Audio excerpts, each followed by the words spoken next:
Welcome back to the final segment of the night, and thank you for sticking with us on Pivotal Change. We've had some great conversations tonight. We led off with a discussion on teamwork and the team model and how important it is to share the work with your team, and everybody can amplify the ultimate product by working together as a team. And then we had a great conversation talking about, of course, communication and the importance of team culture and team cohesiveness, and then how to work with different capacities of communication up and down the chain of command and develop and delegate over time. So we've had a lot going on here.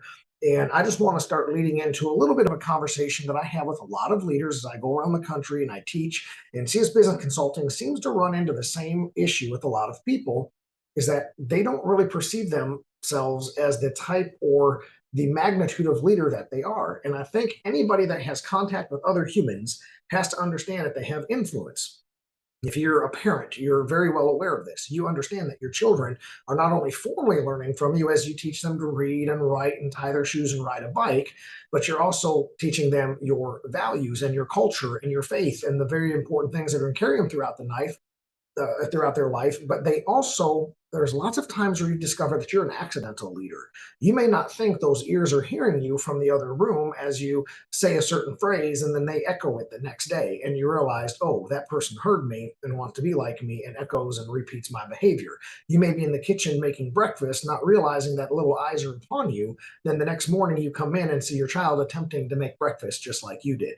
So, one of the reasons I bring that example up is that we are not always aware of our influence. And one of the things that's important is that if you're in any type of management, leadership, ownership type of scenario, or you work for a community organization, or you are a coach or a volunteer, or work at a church, or help out at a church or daycare, whatever it may be, you have eyes on you, you have ears listening, and you do have influence. So I'm going to go ahead at this point and jump into our first slide. Well, I'm not going to kill you with a whole lot of PowerPoints, but I want you to understand that you are a leader. Every single person has influence, and that influence can be either good or bad, and in all human life is both at some point in time. I have been a bad example myself for my subordinates, for my peers, and for my superiors throughout my life. But I hope and pray that I've been much more of a good influence throughout my lifetime as well. And every person as a leader has the ability to lift someone up or push someone down with a look or a glance or a sharp word or some edification and encouragement or some literal physical nature where you're picking somebody up.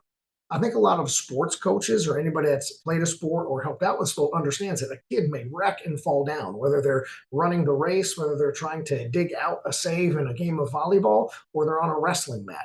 And sometimes the coaches physically have to pick them up, but a lot of times it's through discipline and it's through encouragement and setting an example. And those are the ways that influential leaders can make an impact as well. You have the ability to increase your influence as well, your ability to lead. And there's something that I'm going to jump into here in a minute after I leave this slide called the sphere of influence. Most people are not looking as leadership as something that is tangible or measurable. They think leadership is just a general character trait that they utilize on accident or because they get put into some type of titled position or role. So I want to talk to you about how most leaders are not aware of their influence, but in fact, they do have something called the sphere of influence. So here we see the sphere of influence has some very purposeful graphics on it. And I want to point out first the blue graphic, the arrow pointing down. That points to subordinates. When you say leader, most people think, okay, who are you in charge of, or who's following you? Who are your subordinates and the people that you direct? And that is oftentimes very true and the most influential place that we have, because we can actually direct their behavior and actions. But another set of arrows is our peers, our contemporaries. If we're in a group of managers, we have to go have manager meetings once a month or once a week or whatever it is to report about how our teams are doing, our division or our department is doing, and we have influence amongst our peers along the row. So most people don't realize that that's a conscious effort and it's a recurring enough ability. Back in law enforcement, when I was on the SWAT team, I had a sphere of influence among my peers.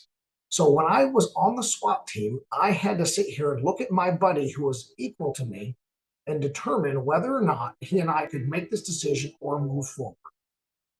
So sometimes I had to make decisions even in the moment with my peer level on the SWAT team, those other operators. We had to look at each other, effectively know what to do, and determine, hey, this is safe, or even order another person, hey, you move forward over there, I'll move forward over here. And we could have that influence to affect the overall mission.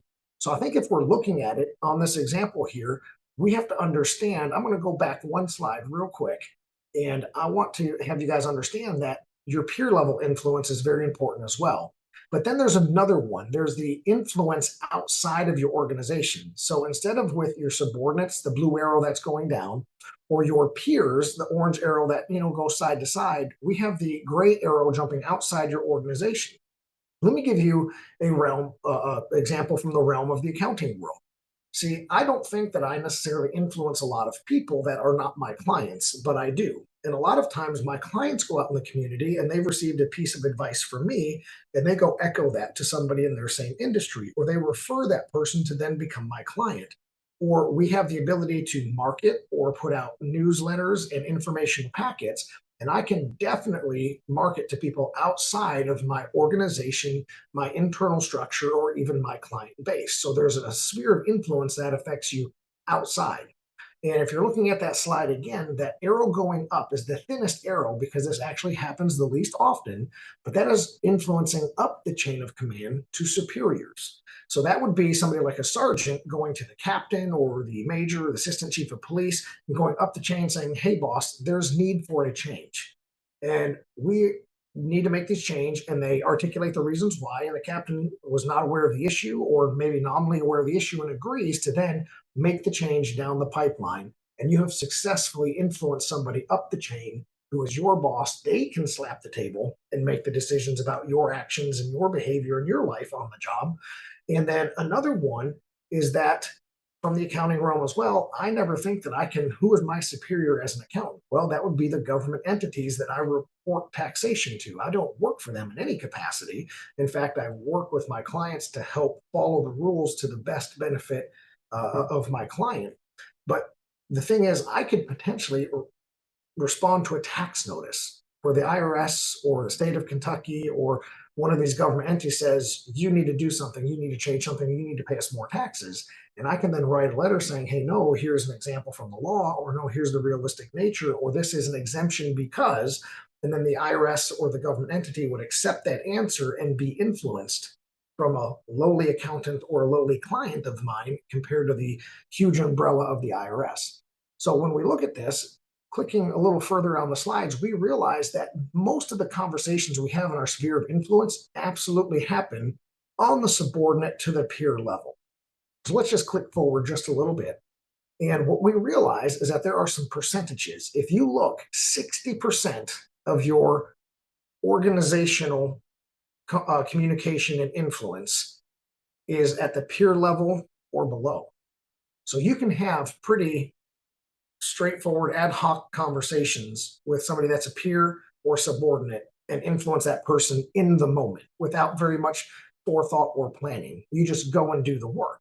But if you look back at the sphere and you look at that line running through the screen, that sphere says above, we're doing some of our peer influence, and definitely outside of our organization and above, that has to be pre-planned. That upper right corner tells us we have to be pre-planned, and it's highlighted for you to understand that you have to do just like Cindy Conn said.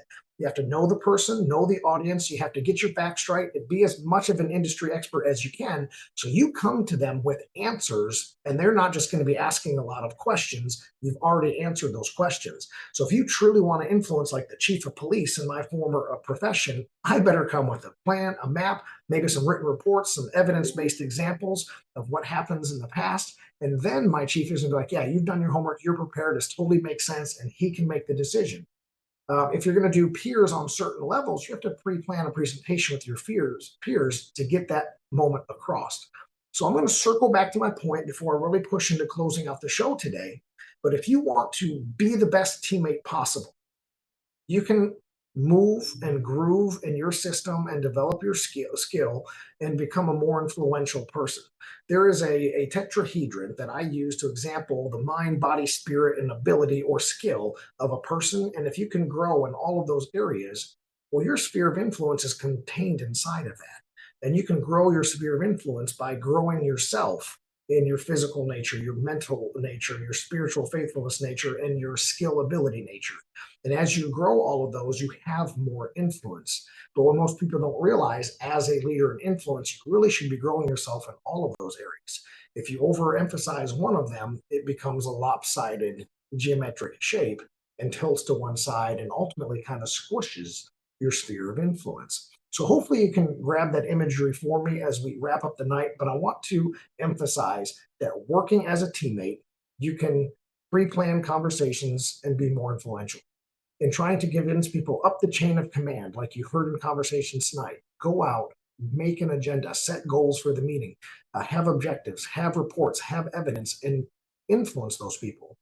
And don't be afraid to do that down the chain as well. But as a person who has knowledge and title and position, hopefully genuine care of their people, you're going to make decisions on a much more comfortable in the moment basis. And you're free to act and live in that way. So re-examine this episode tonight. Look at that sphere, apply it to your situation. How much pre-planning are you doing? How much awareness do you have of affecting people outside of your division, outside of your workplace, outside in the community, versus up the chain, across to your peers, and down the chain? And make sure that you are setting the best example possible.